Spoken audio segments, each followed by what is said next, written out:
This week on Today's Homeowner, we're continuing work on a room with a view. We've done a lot already to strengthen this coastal home against the hurricanes that frequent the area. Now we're going to make it comfortable and fun.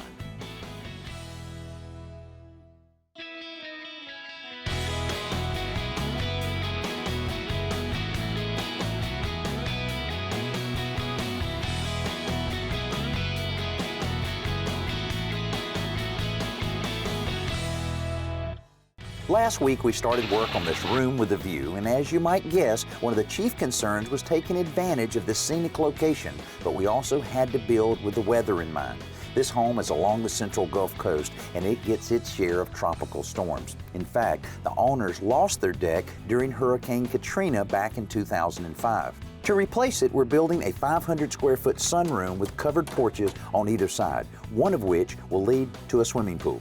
The framing plan called for a load of lumber and hundreds of steel straps to ensure that this thing will stand up to those winds from the tropics. But what good is a view if you can't enjoy it? So we had to find some windows that could take the pressure as well. They're called Impact Guard, and the folks at Geldwin Windows and Doors designed them for just this kind of situation, protecting the inside of the home from the winds outside.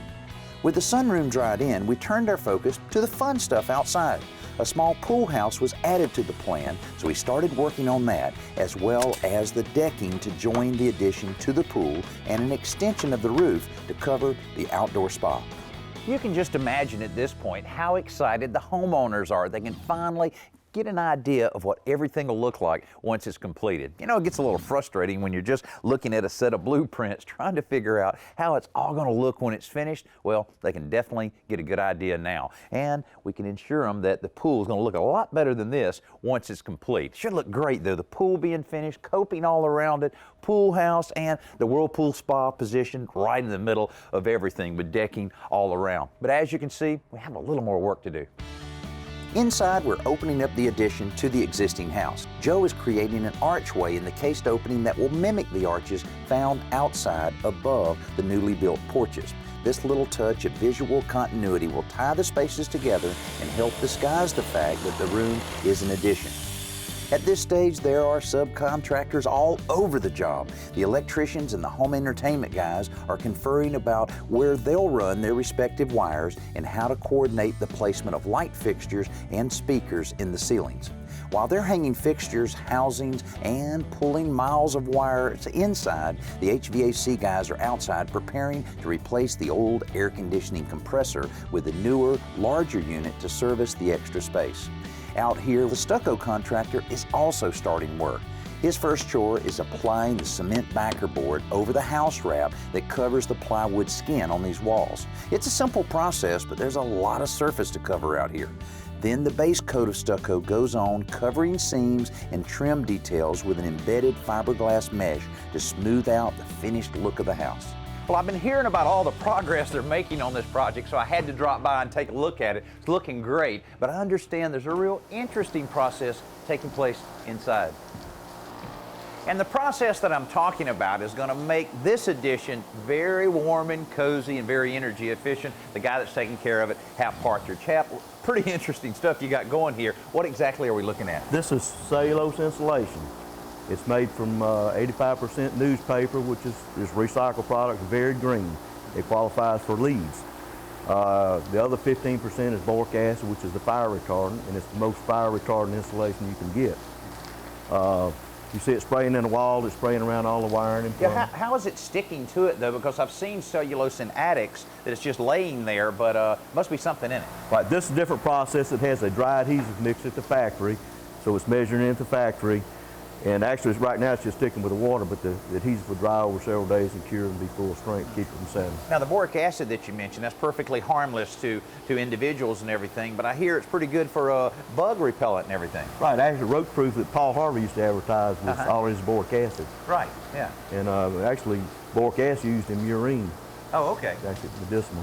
Oh, I see, okay. Also, I noticed that before you guys got started, you foamed a lot of cracks and crevices. That's going the extra length that you really have to go to these days, right? Right. Studies show that air infiltration is the biggest factor in energy efficiency. So we want to get all the key areas that are possible air infiltration sites, and then we blow the cellulose over top of them, The cellulose is more tight than ordinary insulation. It's about 40% more airtight than ordinary insulation. This stuff sure seems like a great solution to hold down energy costs. Speaking of solutions, while Hap's crew finishes up here, let's check in with Joe for another simple solution. Everyone's always looking for a faster way to paint, but sometimes a shortcut's not a great idea, particularly when painting raw wood. The first step you have to do is prime it. Now, primer typically comes bright white. You can order primer tinted, but if you already have some primer around the house, what you need to do is tint it toward the final color. In this case, this dark green. So we're going to take some of this green, rather than pour it, I was just going to use this little cup, and dump it right into the primer. Now we're going to mix that up. What you end up with is a primer tinted toward the final color.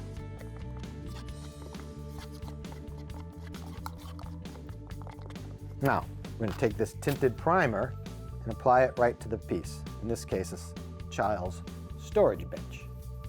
Now you can see it's only tinted a little bit, but that will help a lot. If you were to prime this with just the pure white primer and try to cover it with that green, you'd never do it. You'd need 2 or 3 coats. Now with this case, in this case, 1 coat of tinted primer and 1 coat of top coat, and you're done. The inside of our room with a view is moving along pretty well, with the drywall work done and trimming underway. This goes slow because much of it is very detailed work, like matching the beads and bevels on the base and case molding to the ones on the custom-made Geldwin windows. These boards are being ripped to width and planed to line the inside of the cased openings that join the addition to the existing house.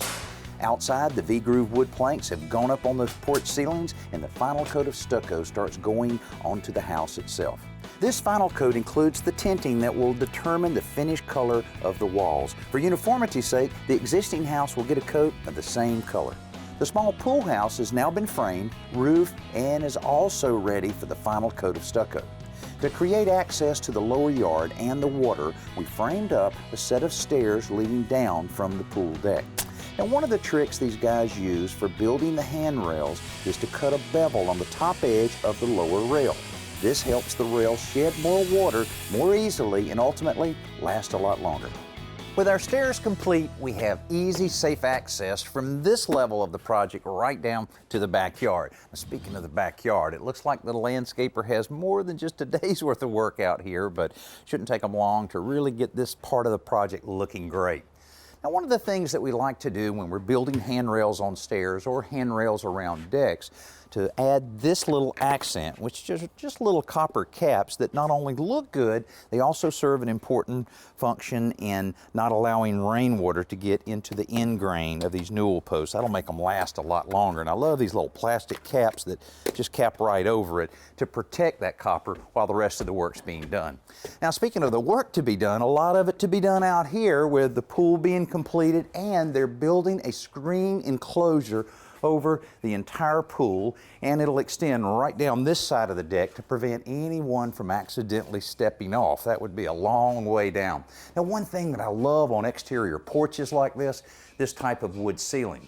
Now, this is a 1x6 pine, and it's going to look a little different than it does now once the painter applies 1 coat of stain and a coat of polyurethane. It'll change the color just a little bit, but it still should go along very nicely with all the earth tones we have on the stucco and the cream colored trim. Now, if you really think about a remodeling project, you can add a lot of small things that'll really be convenient for you once the project's complete. Here's a great example. The homeowners have a cat, and so to allow the cat access in and out anytime it wants to, a little cat door here. We also installed one over on the other side. And if you buy a good quality cat door like this, it won't lose any energy at all because it has a flap inside and out that'll prevent any of that air infiltration from affecting your heating and cooling. Hey, on the inside, it's all about the finishes in here. With the walls done, the painters turn their attention to fine-tuning the trim inside the addition. And with all these windows, there's plenty of it to be caulked and painted. Then, out on the porches, they have to apply that sealer to those V-groove wood ceilings. Now, while this is going on, the pieces for the massive screen enclosure start arriving, and the work to keep out the insects begins. The mounting system, which includes an integrated gutter, attaches to the eave of the house, and then the aluminum framework that supports the rest of the structure starts going up around the pool. It's kind of like putting together an enormous erector set. And as the framework starts to take shape, it begins to resemble some sort of space bubble from a science fiction movie. The screen itself is much like the stuff used on your windows, only larger and much tougher. After the individual pieces are cut out, they're secured with a rubber spline. Again, just like a window screen, only bigger and stronger. Well, the guys have pretty much completed all of the framework for the screen enclosure around the pool. They still have a few little pieces of screen to install here and there, but this screen has to be rugged because of the large expanses we have here. You don't want to have to get back up there and replace it at any time. And believe me, this stuff is definitely rugged. And you know, we mentioned earlier about how we want to safeguard against the chance of any kids or pets falling off of this. Well, this will definitely do it. You can't even tear this stuff. Pretty rugged. Hey, you know, we mentioned earlier about the landscaping that's about to take place out in the backyard. That'll really put the finishing touches on this project. Now, if you're doing a little landscaping this weekend, you may want to check out this week's Best New Products. Running some errands the other day, I drove by several houses with automatic sprinklers going full blast. Normally, this would be a good thing, except that it was raining. Now, I realized they probably had the sprinkler on a timer system and probably just forgot to override it or were away from the house.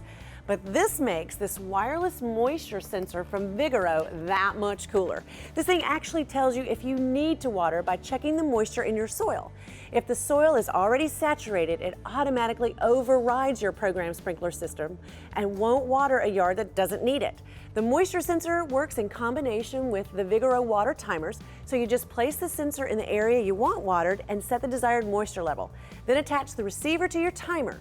The moisture sensor will prevent watering if it's not needed and end watering when your desired moisture level has been reached. It's that simple. The results is healthier plants and healthier lawns, all while saving money and conserving a precious resource.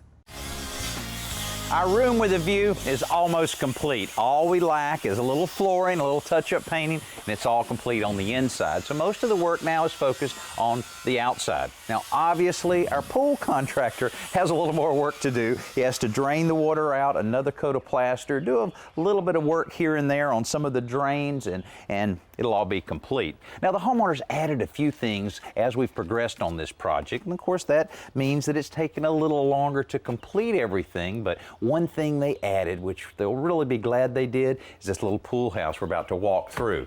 Now, if you have a swimming pool, it's so important to have a bathroom fairly close by. Otherwise, all of your guests and family will be going in and out of the house to use that bathroom. Here, you'll be able to go in, you've got your toilet, you got your little pedestal sink, you got plenty of storage for all those little pool toys, and you have the water heater tucked in right behind the door. The one thing missing in here is the shower. Well, the shower's right out back. You can see the shower head coming right out of the ceiling, but of course, I don't know about you. This wouldn't give me enough privacy to take a shower, but that's okay. We'll be putting some panels around this to provide that privacy using a very special wood called Ipe. This dense tropical hardwood is very resistant to weathering and insects, so it's perfect for this outdoor application. And once the screen is completed, very good, it makes a perfect addition to the pool house and the yard. Over on the porch opposite the pool, we've installed cement backer board, and the tile setters have arrived to start laying the porcelain tiles that will cover this area. Because porcelain is more dense than ceramic, it won't absorb moisture, which might cause it to crack during freezing weather.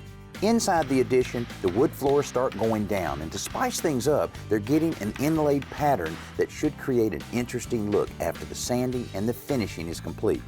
Back outside, the guys are creating a series of lattice panels to screen off the unsightly underside of the deck, and the landscaper has begun his work with a retaining wall along the slope from the pool deck down to the water.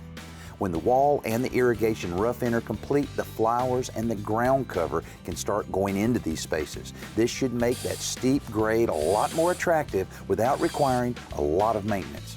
But the big news has to be the final coat of plaster going on the pool. It's a cool process to watch.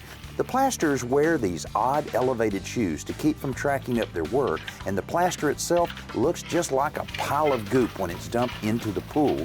But then these guys carefully trowel it out over the walls, and the pool begins to transform into something pretty spectacular as the dingy gray concrete gives way to a sparkling new pool surface.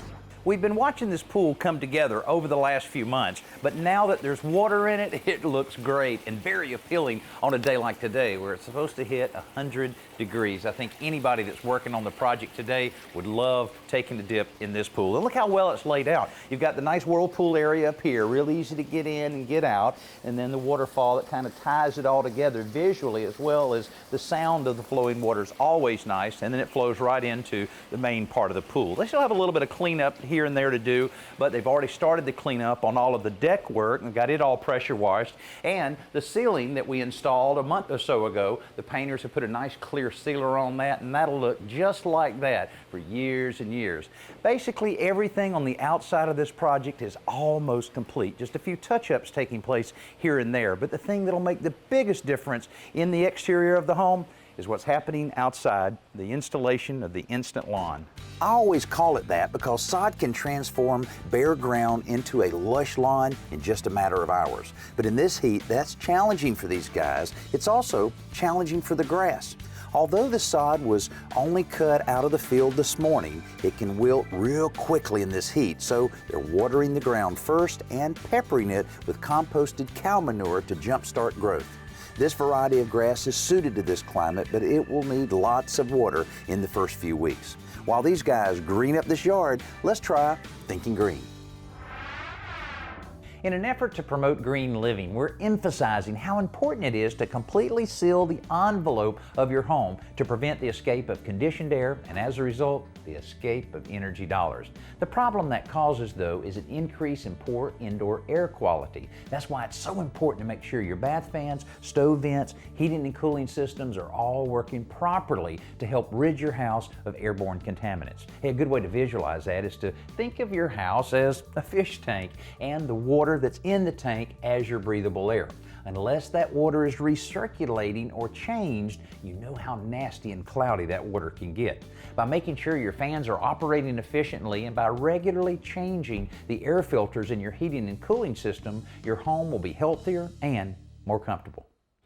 Our room with a view is finally complete. We've maximized the waterfront view, but this addition has improved the view looking back at the house as well. The screened enclosure will make the pool and the surrounding deck a great spot to spend time relaxing outside, and the pool house couldn't be more convenient.